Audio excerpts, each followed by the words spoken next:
Hello and welcome to Rob's Not So Retro Reviews. For the first time we're not going to be taking a look at a specific game, but rather a console. More specifically, we're going to be taking a look at the SNES Classic Edition, or as I like to call it, the SNES Mini.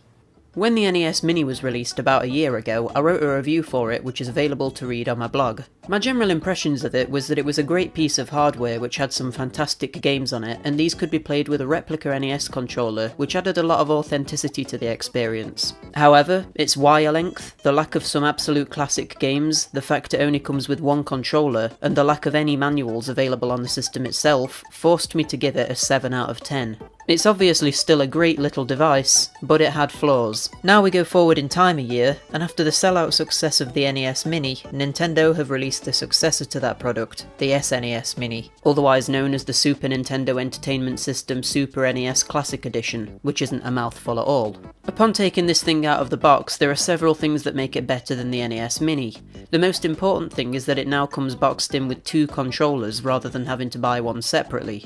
This is fantastic, and it should have been how they handled the NES Mini controllers too, but I'll stop going on about that now. Another thing is that the wire on these controllers is about twice as long as the NES Mini controller wires, which sounds good in theory, but I still think the wires are ridiculously short.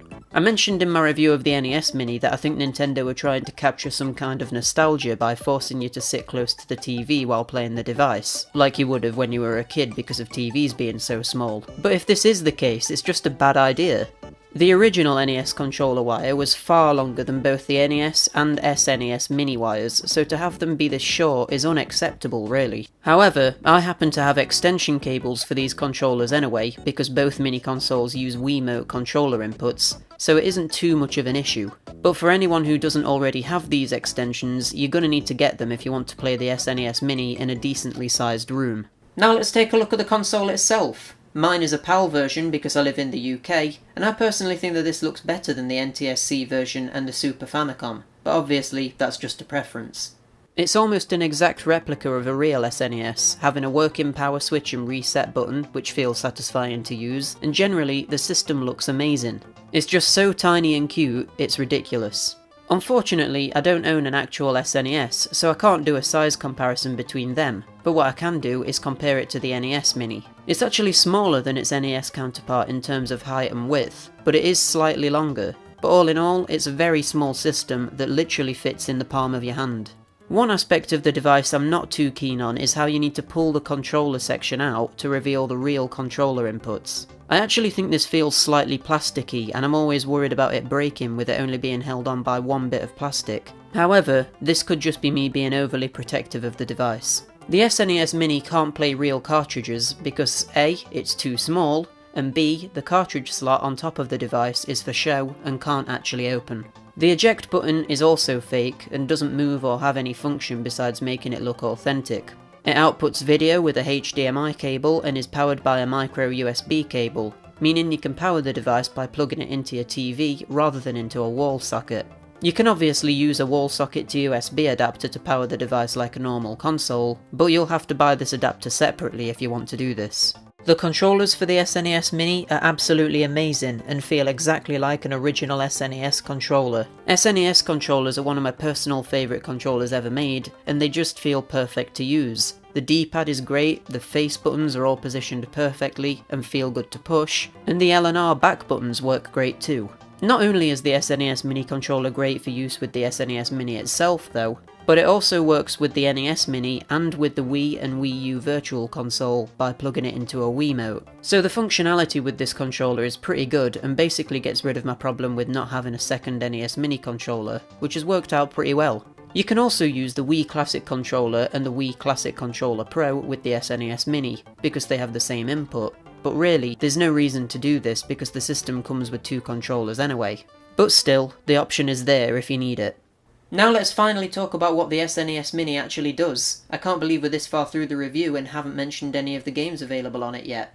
The collection of games available on the SNES Mini is pretty much perfect. I wrote a list of all the games I wanted to see on it prior to their announcement, and 18 out of 25 of them are on there, so that's a huge percentage of my wish list available on it. Sure, there are some games which are absent, like Super Smash TV, Super Bomberman, Pilot Wings, Chrono Trigger, and Earthworm Jim, but all of the absolute must-have titles are accounted for here. One of the greatest assets of owning an SNES Mini in a PAL country is that the games play at the native 60Hz, as they did in NTSC regions on the original SNES, rather than 50Hz like they do on the actual PAL SNES. This means that games run slightly faster and smoother as they were intended to be played, rather than having slightly lower frame rates and slower audio. For me, this is one of the primary reasons I wanted to buy an SNES Mini, because in a PAL region, it's pretty much the ultimate way to experience the games, without importing an American SNES and games, which would cost an absolute fortune. Beyond this, there are several enhancements you can take advantage of by playing SNES games on the mini console. For instance, there are 3 visual modes, one being a CRT filter which makes the games look like they're being played on an old TV, a normal mode which displays the games exactly how they were originally, and a pixel perfect mode which slightly smooths the graphics and makes things look very slightly clearer. This is pretty good, but to be honest, the CRT mode is pretty much a gimmick, and the normal and pixel perfect modes are so similar to each other that they're almost exactly the same anyway. Next you have banners, which can be displayed next to the games to make the screen appear fuller. I can see why these would appeal to people, but to be honest, I'd just like to have a black background so my focus is entirely on the game. I don't even notice the 2 black bars at the side of the screen anymore because I play games in a 4:3 aspect ratio all the time. But still, it's a nice feature to have for people who might not like playing games with a particularly empty screen. Just like with the NES Mini, you can save state your games at any time and then load them to return to the exact point where you saved, which is an extremely handy tool. But Nintendo went even further than that and offer the ability to rewind gameplay and play a section again. This would come in handy if you wanted to practice a particular part of a level over and over again, or if you accidentally die and get a game over and want to try again instantly. It's a cool feature, and I'm sure it'll come in handy with a lot of the games on the system. The SNES Mini also has the ability to reorder the games on the Game Select menu. However, like with the NES Mini, you can't drag them wherever you want. Instead, you can choose from a selection of preset organisation options, which are alphabetical, 2-player, recently played, times played, release date, and by publisher. While I would prefer to drag the games and order them myself, the options presented here are quite good, so this isn't too much of a problem. Unfortunately, you still can't view the game's manuals on the system itself, but rather you have to scan a QR code with your phone and read them on a separate device. This is rubbish and was one of the things I criticised about the NES Mini too. Why not just make the manuals available on the actual console? It feels like way too much of a chore to have to scan the code and use an entirely separate device when I have a screen in front of me that's perfectly capable of displaying the manual. So that's a shame. Another thing that could be considered a negative is the fact that you can't go back to the game select screen or save state your game without pressing the reset button on the actual console. So if you have a big room, you'll have to get up and walk to the console anytime you want to jump into another game or use save states. This is a bit of a dilemma because it causes issues for people who can't get up all the time or that struggle to walk, because they can't keep going over to the console to press the button. But at the same time, I understand exactly what Nintendo were doing with this. By making you get up and go over to the console itself, it simulates the feeling of putting a new cartridge into an actual console, so it adds to the whole authenticity of the SNES Mini. They probably didn't want to put a home button on the controllers either, because then the controller's design would have to differ from how it was on the actual SNES, and again, this would have taken away from how authentic it feels to play games on this system. So I see why they did this, but I also see why this would cause issues for certain people and put them off of the device completely.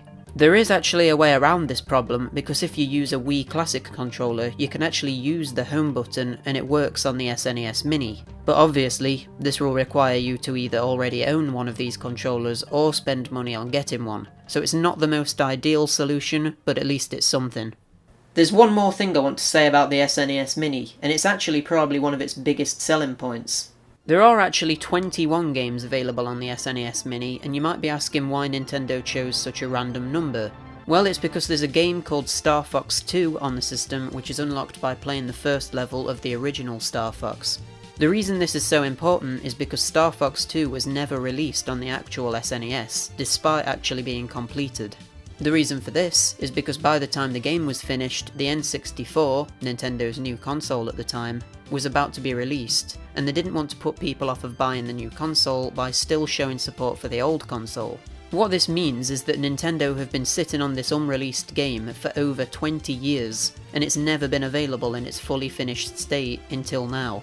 It's pretty amazing that they actually released this game, and it's a unique situation where a game was made so long ago and yet has only just been released. I'm not sure that's ever happened before, and if it has, it's certainly never happened with a game which has this much of a status. All in all, the SNES Mini is a damn incredible package. It features 20 of the best games available on the system and runs them in full HD at 60 frames per second. It also has a ton of other features like the banners, visual filters, save states, and the rewind function. I'm giving the SNES Mini a 9 out of 10. The value for money here is off the charts, and while you could say that you could emulate the games on a PC for free, you have to consider the legal ambiguity of doing that, and no matter how good your PC is, or what controllers you have for it, it's never going to feel like you're playing them officially. And while playing them on the SNES Mini isn't the most authentic way of playing the games either, it comes a lot closer to that authentic experience than anything else besides using an actual SNES. The only negatives I can say about the SNES Mini is that the controller wire length is still too small and that the manuals aren't viewable on the system itself. There are also a select few games missing from the collection, but that's always going to be the case, and the selection of games that is available on here is absolutely amazing. If you're at all interested in SNES games and don't have the actual system, then I literally can't recommend this enough. I'm going to be playing mine for a very long time, and I can't wait to get into some of the games that I've never had the chance to play before. Having said that, I don't recommend that you buy it for much more than its retail price, especially considering the amount of money that scalpers are charging is just ridiculous. However, if you do find it for near its retail price, go for it because it's definitely worth the money. Thanks so much for watching my review. I hope you enjoyed it and found it helpful. It's a bit different to the videos I normally make, but I wanted to do it because of how pleasantly surprised I was with the device. If you want to see more videos, then subscribe and let me know what you thought to the review and what you think to the SNES Mini in the comments below. Until next time, bye!